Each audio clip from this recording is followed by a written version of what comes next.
My take on the whole Sparkos versus standard op amp and better imagery in the stereo image is concerned, there's a lot of proponents who are pointing out using this data, green being the standard op amp and red being another discrete op amp, and dark line here, see between 50 and 100, the dark line is Sparkos, and the point of reference is that because at 50 to 100 watts the standard op amp is measuring better, that's the green, that therefore there could not be any better imagery using discrete op amps.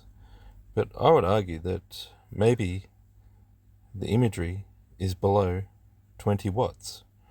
So, and these are like RMS levels, and even if you're listening to a 20 watt RMS signal, some of that energy to get a mean average is going to like 30 to 50 watt, and every time the waveform dips through the zero crossing, it's using all of this energy in the circuit, everything down to the last milliwatt.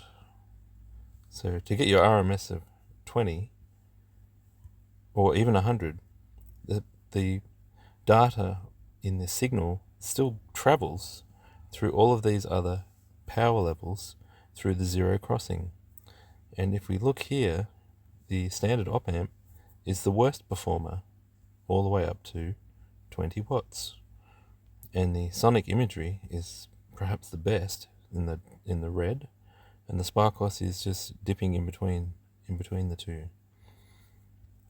So I've heard the differences that a discrete op amp makes in imagery, and even in my system the tweeters are separate. It's an active system, so every amp is not even seeing anywhere like 20 watts, like 10 watts, 5 watts tops, in that system, in the upper ranges. So yeah, sonic imagery slays standard op amp in this own person's data, and I'm commenting on this data, I'm not stealing the data, so take what you will with that. I'm not trying to rip anyone off, but yeah, how would you get zero crossing electrically at any watt? At 50 watts, no. So when this amp is screaming at you, maybe the standard circuitry can handle that a bit better in the dark green there, dotted green. Alright, that's enough on that.